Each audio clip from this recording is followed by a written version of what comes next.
누가복음 7장 18절에서 35절. 요한의 제자들이 이 모든 일을 그에게 알리니. 어, 요한은 세례 요한이죠. 제자들이 이 모든 일은 예수님이 어, 병 고치고 고통당하는 사람들 고통을 해방해주고 악기 들린 자의 귀신을 쫓아내고 많이 고친 이야기를 맹인을 보게 하고 이런 것들을 말하고 있는데 그 모든 것을 알려줬어요. 그런데 오늘 세례 요한에 대해서 이야기를 합니다. 본격적인 이제 예수님의 사역에 대해서 말하고 있는 거죠. 우리 어제 뭘 했는지 뭐 생각해 보려고 그러면 정 생각이 안 납니다. 이스라엘에 없는 큰 믿음이 백부장에게 있었다는 겁니다. 이 백부장은 마태복음에는 직접 와가지고 좀 고쳐달라고 얘기를 하지만 사실 누가는 자세하게 적었는데 안 왔습니다.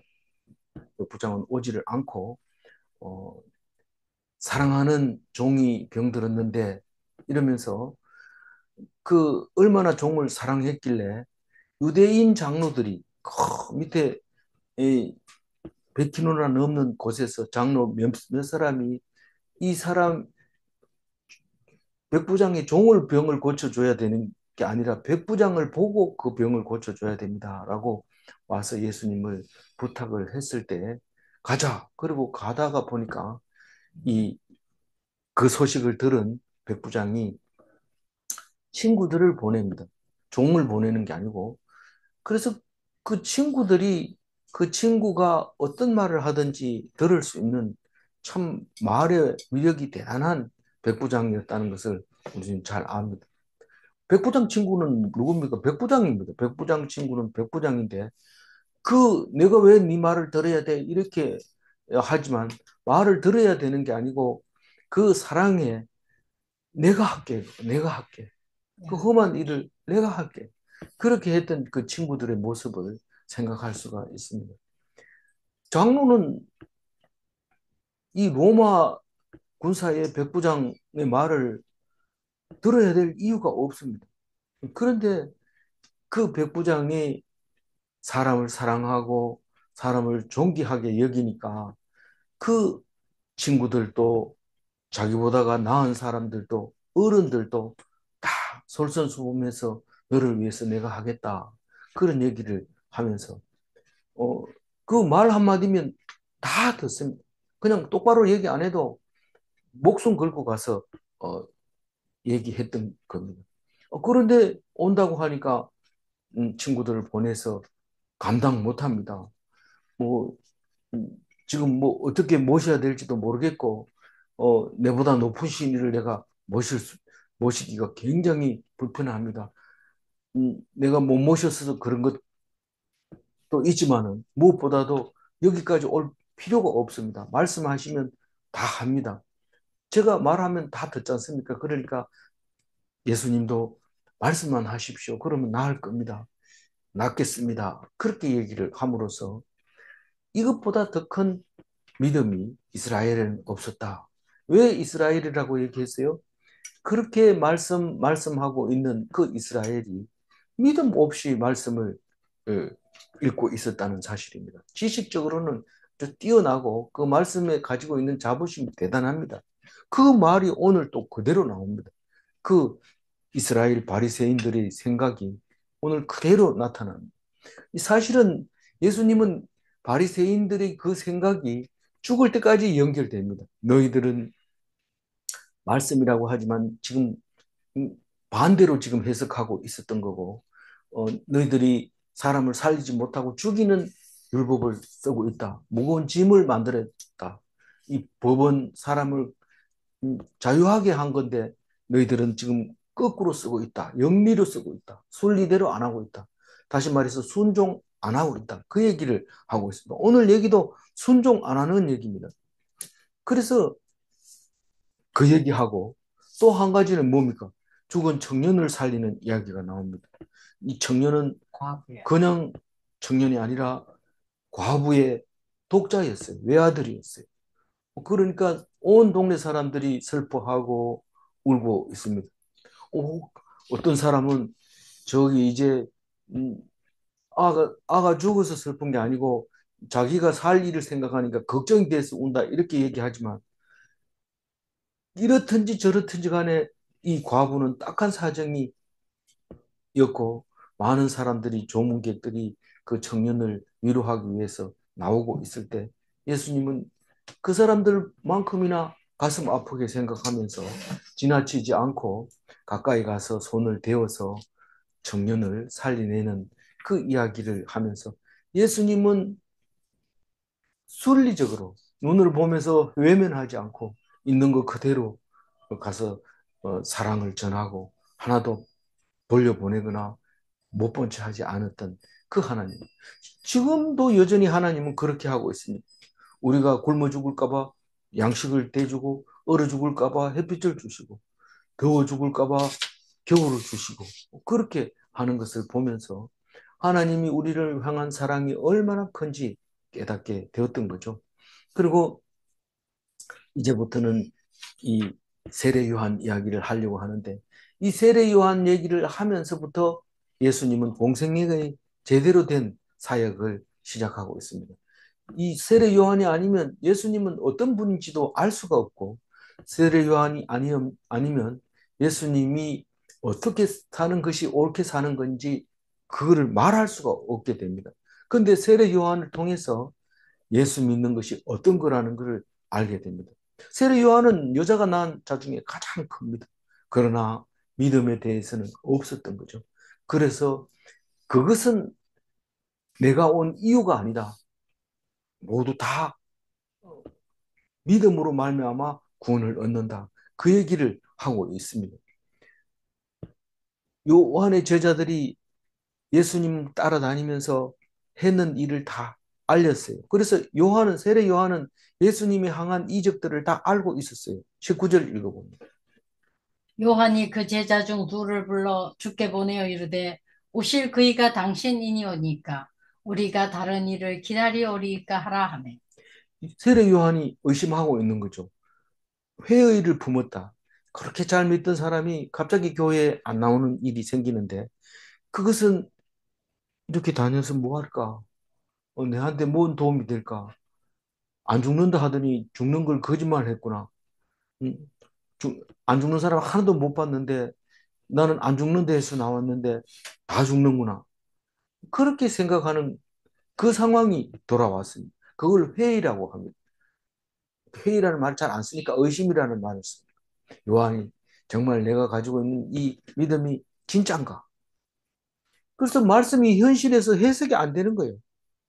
내가 말씀을 열심히 이 석청을 먹고 낙타 트롯을 입고 이렇게 불편하게 살아서 결국은 말씀을 선포했지만 그러나 이게 현실적으로 나한테 아무것도 도움을 주지 못하고 있는 거예요. 그래서 세례 요한은 믿음은 없었어요. 사실 예수님을 알아본 것은 성령이 이 사람을 세례를 주라. 그래가지고 내가 보고 그가 하나님의 아들이심을 증언하였노라. 요한복음에 보면 내가 하나님의 아들인 것을 성령이 가르쳐 준 대로 알고 내가 세례를 주고 증언했다고 얘기를 하고 있습니다. 그러나 성령으로 아는 것이 믿음하고는 다르다는 거예요. 성령으로 뜨거워져서 큰 은혜를 받았지만 그 은혜를 받은 거고 믿음을 가지고 있는 것은 다르다고 얘기하고 있습니다. 우리가 다른 일을 기다리오리까 난 당신인 줄 알았는데 아닌 것 같아요. 다시 말해서 예수는 세례 요한의 기대치 이하였던 거죠. 아니, 구세주가 오면 이렇게 하면 안 되죠. 이건 지금 내가 죽어가고 있는데 그냥 놔둘 겁니까? 어딘지는 지금 누가는 말하고 있지 않습니다. 마태복음에 보면 요한이 옥에서 그리스도께서 하신 일을 듣고 제자들을 보내서 오늘과 같은 19절과 같은 질문을 하게 만듭니다. 자기의 기대치로 예수님을 평가한 세례 요한은 천국을 차지하지 못한 겁니다. 천국은 침노한 자의 것입니다. 언제부터? 세례 요한 때부터. 세례 요한이 처음으로 예수를 믿고 천국 갈 수 있었는데 그것은 믿음은 강제로 끌고 갈 수 없어요. 내가 믿음을 가지고 와서 강제로 침범해야 돼. 그게 천국이에요. 그래서 천국은 침노하는 자의 것이라고 얘기를 하고 있습니다. 이 21절 읽어봅니다. 20절 읽어봅니다. 그들이 예수께 나와 이르되 세례 요한이 우리를 보내어 당신께 여쭈어 보라고 하기를 오실 그이가 당신이니 오니까 우리가 다른 일을 기다리오리이까 하더이다 하니. 그 오실 그이가 당신이오이니까 우리가 다른 일을 기다리오리이까. 그 기다리는 이거 구세주 메시아를 기다리고 있는데 당신 아닌 것 같은데요? 라고 얘기를 합니다. 이 어떤 사람에게 이런 일이 생길까요? 많이 안다고 하는 사람에게 생기는 겁니다. 유명한 목사, 엄청 많은 사람, 이런 사람들에게 이런 질문을 하게 됩니다. 우리가 다른 일을 기다리오리까 이 말을 두 번 연거푸하는 것은 그놈 제자들 보냈는데 물었더라 이게 아니고 똑같은 얘기를 다시 반복하는 것은 분명하고 확실한 메시지를 누가가 우리에게 말하려고 하는 말이죠. 그래서 사람이 예수의 기적을 보고 안 믿습니다. 안 믿는데 왜 그렇게 많이 따라다녀요? 먹을 게 해결되니까 따라다닌다고 예수님이 분명히 얘기를 했습니다. 아까도 과부 얘기하면서 했습니다만은 그 과부가 가슴 아픈 것은 아이가 죽었는 것보다 더 가슴 아픈 것은 내가 앞으로 어떻게 살 건가? 그게 가슴 아픈 거죠. 그러나 말할 때는 그 아이가 불쌍고 그 청년이 애틋한 거예요. 사람의 목숨은 다 똑같습니다. 어른이 죽으나 청년이 죽으나 다 그렇습니다. 그러면 울 때 자기 서러움에 받쳐서 우는 그런 목소리가 있는가 하면 참 그 죽은 사람을 위해서 간절하게 우는 사람도 있습니다. 그래서 우리는 겉으로 봐서 잘 모릅니다. 21절 읽어볼까요? 마침 그때 예수께서 질병과 고통과 및 악기 들린 자를 많이 고치시며 또 많은 맹인을 보게 하신지라. 여기서 오해가 될 부분이 이제 마침이라는 단어인데 원어에는 마침이 없습니다. 그러니까 우리나라 말로 하려면 그림을 그리려면 마침이라는 말을 써야지 그림이 그려지니까 쓴 건데 그때라고 얘기하는 거예요. 그때는 벌써 이런 일이 수없이 있었습니다. 질병을 고치고 음, 매여 있는 사람을 풀어주고 귀신 들린 자를 쫓아내고 맹인들을 보게 하고 그렇게 했는데 그때 그렇게 했다. 그렇게 했다. 마침 했는 게 아니고 그렇게 했다. 어, 그런데 그게 무슨 의미가 있느냐 하면은 아주 중요한 의미가 있습니다. 그게 메시아의 표식입니다. 메시아가 왔을 때 그런 일을 하게 되고 그게 바로 기다리는 자의 모습이었던 거죠. 22절 읽어봅니다. 예수께서 대답하여 이르시되 너희가 가서 보고 들은 것을 요한에게 알리되 맹인이 보며 못 걷는 사람이 걸으며 나병 환자가 깨끗함을 받으며 피 먹은 사람이 들으며 죽은 자가 살아나며 가난한 자에게 복음이 전파된다 하라. 그러니까 세례 요한의 고통과 맹인들이 못 보는 고통과 장애자가 못 걷는 고통과 나병 환자가 외면당하는 고통과 기먹은 자가 못 듣는 고통과 죽은 자가 하나님을 찬양 못하는 것, 가난한 자가 복이 없다고 생각하는 것, 이 세례 요한의 감옥에서 갇혀 있는 그 고통과 다른 사람 고통과 대등합니까? 좀 나았습니까? 사실은 음, 세례 요한 입장에서는 감옥에 갇힌 게 훨씬 나쁜 상황이죠. 나쁜 상황 차라리 안 보이더라도 밖에 나갔으면 좋겠다 이렇게 생각할 수 있겠죠. 그러나 어쨌든 세례 요한은 다른 사람의 아픈 것과 내 아픈 것과는 상대가 안 됩니다. 내 손톱 밑에 가시가 더 중요하지 다른 사람 암 걸린 거는 별로 신경을 안 씁니다. 우선 당장 손톱 밑에 가시부터 빼야 돼요. 그래서 세례 요한은 이 병 고치든지 말든지 뭐 병은 의사도 고칠 수 있는 거고 어, 나병은 뭐 제사장도 고칠 수 있는 거고 그런 거지 나하고는 관계 없다. 그런데 그 예수님이 직접 가서 있는 것을 보고 들은 것을 요한에게 알리라 이렇게 그 전에 벌써 다 알려놨습니다. 요한의 제자가 다 알려놨습니다. 예수님. 그러니까 다 모르는 거 없습니다. 이렇게 대답할 수 있어요. 그러나 다시 한번 가서 얘기한데 다른 얘기는 하지 말고 맹인이 본다. 걷는 못 걷는 사람이 걷고 나 환자가 깨끗해지고 귀머거리가 들리고 죽은 자가 살아나고 가난한 자가 복이 있다고 복음이 전파되었다. 그렇게만 얘기해라. 그 얘기가 뭐가 그리 중요한데요. 메시아가 오면 그런 일이 일어난다는 거예요. 이사야 29장 18절에도 이사야 35장 5절에도 그때 있을 일, 그날에 있을 일에 대해서 예언했고 그걸 기다리고 있는 이스라엘 백성이 그 소리를 들으면 귀가 쫑깃해야 되는데 맞다 우리 그거 기다리고 있었잖아 이래야 되는데 아직도 어, 그 사람 왜 안 오나 그 예수님 앞에서 왜 안 오나 기다려야 됩니까 더 이렇게 얘기를 하고 있는 거죠. 이 이사야서 29장 35장 이렇게 하면 이사야가 살아있을 때 메시지 전파하고 또 죽고 난 뒤에도 똑같이 그렇게 이사야서에 보면 기록을 하고 있습니다. 기물거리가 소경이 그렇게 해결 치유가 될 거라고 얘기를 하고 있습니다. 그래서 예수님은 지금 가서 그대로 얘기해라 이 말은 내가 그로라 이 말입니다. 내가 그로라. 요한복음에 그 말을 많이 쓰는데 내가 그로라고 얘기를 합니다.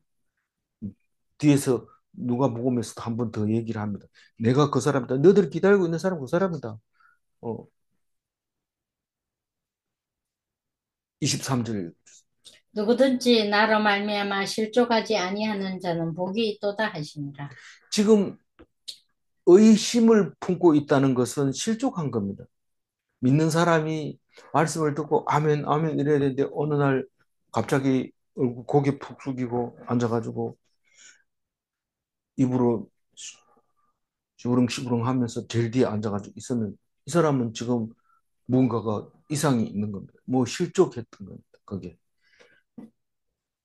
걸려 넘어지는 겁니다. 분명히 우리를 영원히 살리고 안 죽이고 축복해 준다는데 우리 집에 무슨 일이 있느냐? 그럼 걸려 넘어지는 거죠. 그래서 마태복음에도 똑같은 얘기를 해요. 나로 말미암아 실족하지 아니하는 자는 복이 있도다. 누가도 그 소리를 들었고 마가도 들었고 마태도 들었던 거죠. 왜 요한이 질문했는데 이 얘기를 합니까? 실족하고 있다는 거예요. 실족하고. 24절. 요한이 보낸 자가 떠난 후에 예수께서 무리에게 요한에게 대하여 말씀하시되 너희가 무엇을 보려고 광야에 나갔더냐 바람에 흔들리는 갈대냐 마, 그러면 너희가 무엇을 보려고 이 요한은 예수님이 그 제자들에게 한 말을 듣고 돌아왔으면 안 돌아와도 관계없이 다른 사람이 요한을 어떻게 봐야 되느냐. 그걸 대해서 얘기를 합니다. 요한이 보낸 세례 요한의 제자들을 세례 요한에게 보내고 난 뒤에 자기 제자들에게 요한이 어떤 사람이냐. 여자가 낳은 자식이 가장 크다는 얘기를 지금 얘기하려고 하니까 너희들 지금 광야에 나갔었지. 예. 뭐 때문에 나갔냐? 바람에 흔들리는 갈대냐? 만약에 갈대를 보러 갔으면 틀렸다는 거예요. 갈대가 뭡니까? 이리 흔들리고 저리 흔들리는 게 갈대잖아요. 여자의 마음은 갈대와 같아. 멋진 남자를 보면 폭 빠져. 더 멋진 사람을 맞으면 완전히 돌았어. 그게 바람에 흔들리는 갈대인데 여자는 다 그래. 남자는 더 그래. 이런 게 있잖아요. 이 세례 요한을 보면서 그런 생각을 어, 말씀을 합니다. 그러니까 너희들 세례 요한 보고 이랬다 저랬다 하지 마라. 분명하게 마음을 다잡아라. 세례 요한은 어떤 사람인지 얘기해 줄게. 25절. 그러면 너희가 무엇을 보려고 나갔더냐? 부드러운 옷 입은 사람이냐? 보라, 화려한 옷을 입고 사치하게 지내는 자는 왕궁에 있느니라. 그럼 보통 사람 뭐 귀인이 나타났다 이러면 보러 막 갑니다. 어떤 사람인데 이렇게 가보면 말을 타고 좋은 옷을 입고 막 이렇게 거리를 다니기도 하고 좋은 옷을 입고 막 부하를 거느리고 이렇게 행진을 하기도 하고 옛날에는 그렇죠. 지금은 뭐 그런 사람이 없지만 이 프레이드를 한 거죠. 프레이드. 신의 프레이드. 그럼 광야에 가서 네가 프레이드를 보러 갔느냐? 그거 아니잖냐. 뭐 봤는데 낙타 트롯을 입고 메뚜기와 석청을 먹는 그 형편없는 사람을 보지 않느냐. 너희들이 보러 나간 것은 분명히 그 사람을 보러 갔지 화려한 옷을 입은 사람은 거기 없다는 걸 알고도 나간 이유는 그 사람이 선지자라는 것을 알고 그 사람을 보러 가는 거잖냐. 그러면 확실히 알아라. 26절. 그러면 너희가 무엇을 보려고 나갔더냐? 선지자냐? 옳다. 내가 너희에게 이르노니 선지자보다도 훌륭한 자니라. 선지자 중에서 가장 훌륭한 이유가 뭡니까? 제일 마지막 선지자입니다. 예수님을 예언하는 게 선지자인데 제일 예수님을 음, 예언한 선지자 중에 가장 나중 선지자, 최고, 직접 선지자 예수님을 보고 음, 세례를 준 그 선지자가 가장 훌륭한 선지자고, 어, 제일, 선지자는 다른 선지자도 있어요. 예수님 오고 난 뒤에도 지금도 선지자가 있습니다. 그러나 예수님을 예언하는 선지자가 아니고 예수님에 대한 예언을 하는 사람은 목사도 있고 많은 사람들이 이, 그 말씀을 가지고 예언을 하죠. 그러니까 이 선지자는 예수님을 예언한 선지자 중에서 훌륭한 자다. 누구보다도 27절에 기록된 바 보라 내가 내 사자를 내 앞에 보내리니 그가 내 앞에서 내 길을 준비하리라 한 것이 이 사람에 대한 말씀이라. 이 내가 내 사자를 네 앞에 보내리니 이 내가 내 사자를 음, 내 앞에 보내리니 이렇게 말라기서에는 기록이 돼 있어요. 내가 내 사자를 네 앞에 보내리니가 아니고 내 앞에 보낸다고 얘기를 하고 있어요. 근데 이 말은 정확하게 얘기하면 메시아 앞에 하나님이 보낸 사자가 세례 요한이다라는 것을 말하고 있는 겁니다. 그 말라기스가 말씀을 하고 난 400년 뒤에 예수님이 오시잖아요. 제일 마지막에 쓴 게 구약의 말라기가 제일 마지막에 있는데 그 말라기에서 한 그 메시아가 바로 메시아 보내기 전에 보낸 사자가 세례 요한이다라고 어, 한 것이 이 사람에 대한 말이다. 세례 요한에 대한 말이다라고 얘기를 하고 있습니다. 28절. 내가 너희에게 말하노니 여자가 낳은 자 중에 요한보다 큰 자가 없도다. 그러나 하나님의 나라에서는 극히 작은 자라도 이보다 크니라. 그보다 크니라 하시니. 음, 이 이보다 뭡니까? 여 어, 그러나 하나님의 나라에서 지극히 작은 자라도 그보다 크니라. 이 다른 말로 얘기하면 어, 여자가 낳은 가장 큰 자이다. 그러나 이 땅에서 가장 큰 자보다 더 큰 이가 여기 있으니 그것은 천국을 침노하는 자이다. 이렇게 읽어야 되죠. 그러니까 더 큰 자가 여기 있으니 이 땅에서 가장 큰 게 세례 요한만큼 예수님을 확실하게 보고 예수님을 어, 선포했는 사람은 없지만 분명히 보고 확실히 봤으니까 가장 큰 자지만 그 큰 자보다 더 큰 이가 여기 있으니 그것은 천국을 침노하는 자다. 침노하는 자가 뭔지 우리는 잘 압니다. 누가 갖다 줘서 가는 게 아니라 자기가 스스로 믿음을 가지고 천국을 차지하는 겁니다. 아니 뭐 가만히 있으라면서 가만히 있는데 믿음은 지금 다른 것은 액티브한 게 없는데 믿음만큼은 스스로 가져야 됩니다.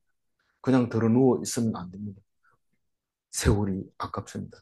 지금 얼마나 세월이 악한데 그렇게 누워가지고 있느냐. 일어나서 하나님 말씀을 듣고 믿고 그리고 힘을 얻으라. 그 남은 시간이 그게 제일 중요하다. 그 얘기를 하고 있는 거. 그게 침노하는 겁니다.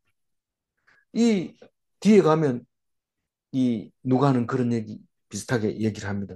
솔로몬에 대해서 막 얘기하면서 솔로몬보다 큰 사람이 없다. 큰 왕이 없다. 그러나 더 큰 이가 여기 있으며 그렇게 하면서 이야기를 하는 것을 볼 수 있습니다. 마태복음 11장 12절에는 어떻게 되어 있을까요? 한번 읽어볼까요? 어, 세례 요한 때부터 지금까지 천국은 침노를 당하나니 침노하는 자는 빼앗느니라. 이 침노라는 자체가 침략하고 같은 말이잖아요. 그냥 짓밟아 버리는 거예요. 이 천국에는 예의를 지키고 들어가는 게 아니라 무조건 천국은 믿음으로 차지하는 것이라는 것을 말하고 있는 거죠. 선지자의 공로로 천국 갈 생각하면 세례 요한처럼 돼버리는 거예요. 선지자의 공로로 천국 가지 못합니다. 세례 요한 때부터라는 것은 세례 요한이 천국 갈 기회의 첫 번째 사람이라는 거죠. 첫 번째 사람인데 그걸 놓쳐버린 거죠. 그래서 천국은 그보다 더 크다. 어, 얘기를 하고 있습니다. 28절 얘기됐죠? 네. 29절 읽어봅니다. 모든 백성과 세리들은 이미 요한의 세례를 받은지라 이 말씀을 듣고 하나님을 의롭다 하되. 이 앞에 말하고 뒤에 말하고 이야기가 다른 이야기 같아요. 그런데 전혀 다른 이야기가 아닙니다. 말씀을 듣고 믿고 공격하면 그게 천국이 되지만 그것을 믿음이 없이 받아들이면 이건 뭐 아무것도 아니다는 거죠. 아무것도 아니다. 믿음을 가지면 할 일이 많이 있지만 믿음이 없으면 아무리 일을 열심히 해도 소용이 없어요. 아무것도 아니에요. 29절에 하나님을 의롭다 하되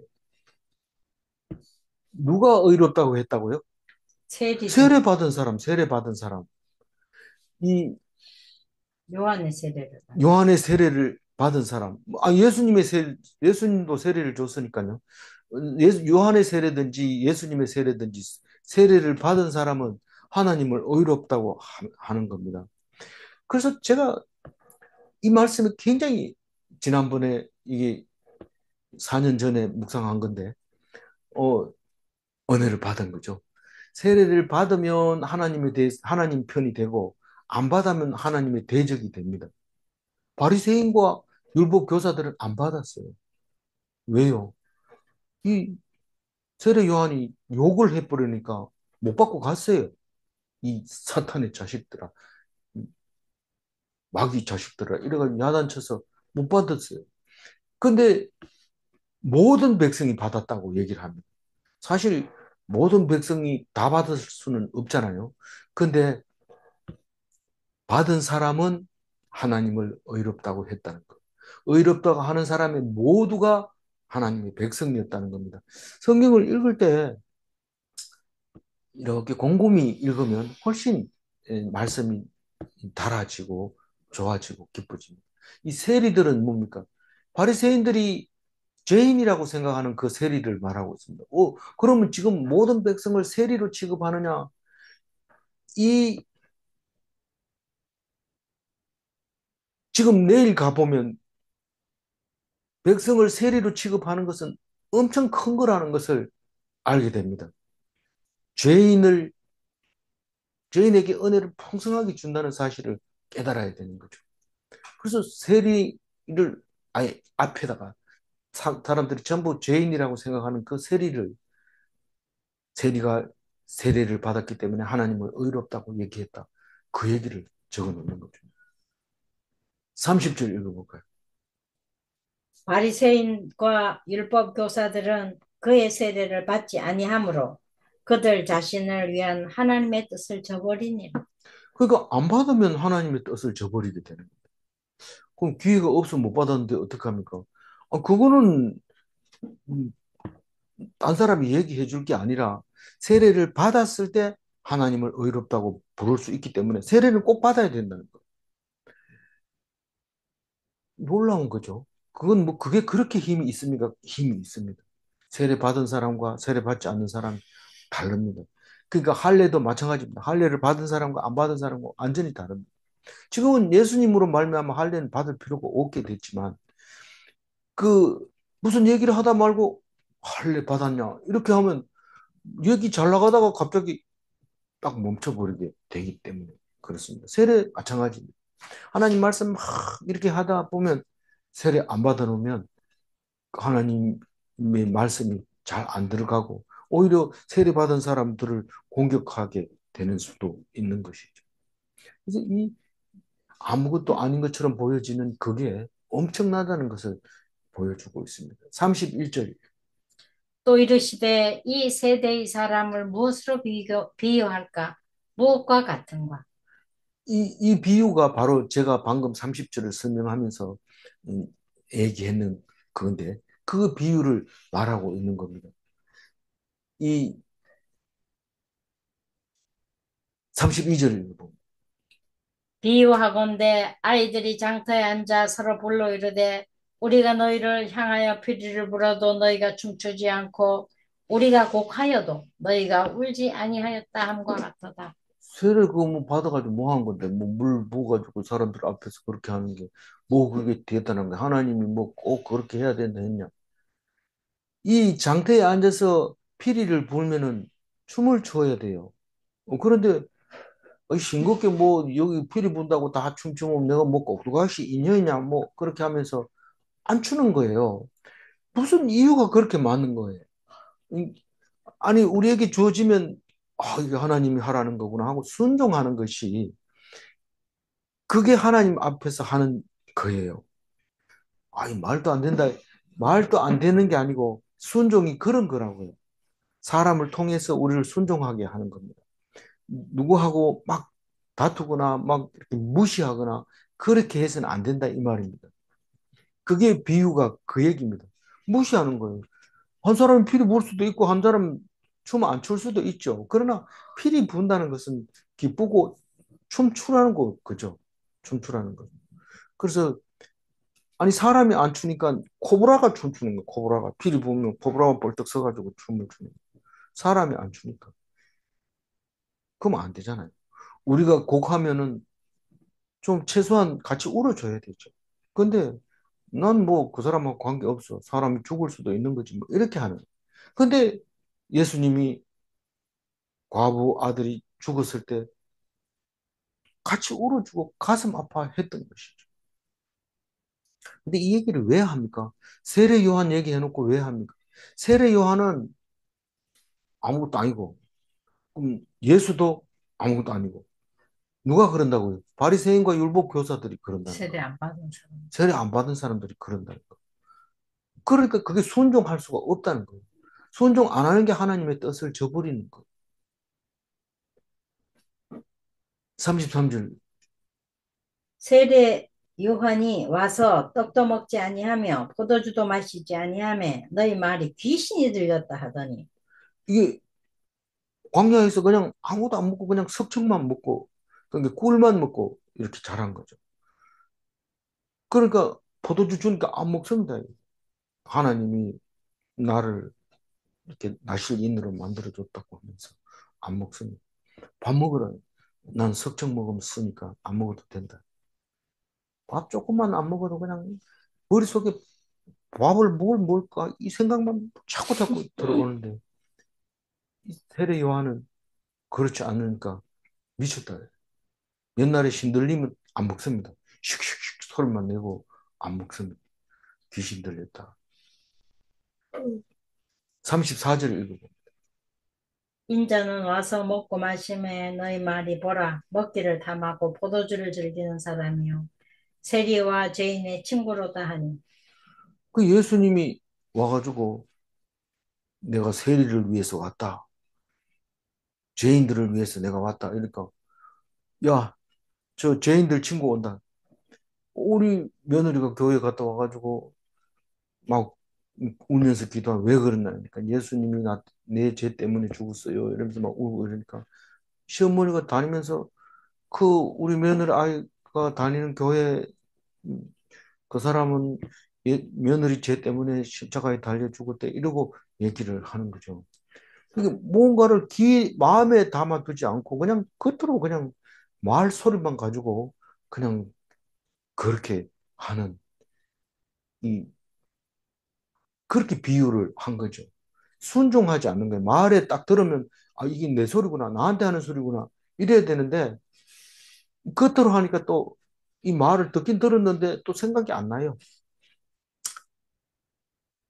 그렇게 남을 비웃고 업신여기기만 한다 이 말입니다. 세례를 안 받은 바리새인과 율법 교사들이. 그런데 죄인들은 이게 엄청난 얘기다. 우리에게 주는 사명이다. 죽을 때까지 이 말씀 붙잡아야 된다. 그래 생각한 거죠. 마지막 35절 지혜는 자기의 모든 자녀로 인하여 옳다함을 얻느니라.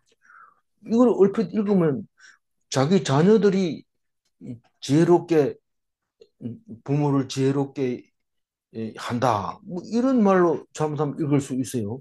그러나 지혜는 지혜의 모든 자녀로 인하여 옳다함을 얻느니라. 다시 말해서 이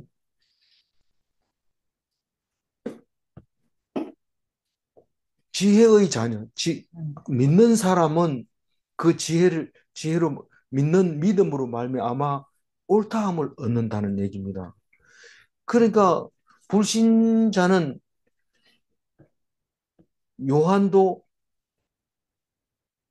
예수를 예수 불신자는 요한도 대적하고 예수도 대적하지만 신자는 다시 말해서 지혜자는 예수도 선지자로 인정하고 예수도 선지자로 인정한다.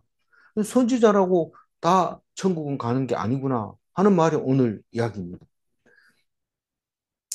어, 이 마태복음 11장 19절에서는 35절을 어떻게 표현했냐면 그 행한 일로 인하여 옳다함을 얻느니라 이렇게 표현을 했어요. 그 지혜를 가진 자, 다시 말해서 믿음을 가진 자를 행한 거라고 얘기를 하고 있어요. 지혜를 가진 것은 그 행한 일이라고 얘기하고 있어요. 그래서 그 행한 일로 말미암아 옳다함을 얻는다라고 얘기합니다. 지혜는 지혜자로 인하여 옳다함을 얻는다. 지혜자가 아닌 사람이 그 지혜를 인정을 안 해주죠. 아무리 음, 지혜가 없는 사람, 불신자가 인정을 안 해줘도 그 지혜만큼은 믿는 자가 인정해 준다는 거죠. 그 말을 하고 있습니다. 35절 다시 한번 읽고 마무리하겠습니다. 지혜는 자기의 모든 자녀로 인하여 옳다함을 얻느니라. 말씀과 현실에서 갈등하면 이게 맞나 하면 종교인이 일 수 있습니다. 내가 종교인인지 아닌지 헷갈릴 때는 말씀으로 현실이 해석이 되어야 돼. 헷갈리면 안 돼요. 현실이 말씀으로 해석되면 기독인이 맞습니다. 질문합니다. 믿음이 지혜인가? 믿음이 지혜입니까? 아멘. 다음 질문. 믿음이 불신보다 유익합니까? 아멘. 믿는 것이 손해 안 봅니다. 믿는 것이 이익입니다. 안 믿는 것이 손해고 다 잃어버린 겁니다. 기도하겠습니다. 하나님 감사합니다. 세례 요한을 두고 깊이 묵상할 수 있게 해주셔서 감사합니다. 선지자의 노릇을 잘하고 가장 컸지만 그것 가지고는 천국을 못 가고 오직 믿음으로 순종하며 짓밟는 자만 천국을 차지한다고 말씀하실 때에 우리의 믿음이 지금 나태해져서는 안 됩니다. 일어나서 깨어서 말씀을 믿고 힘을 얻고 차지하는 것이 천국입니다.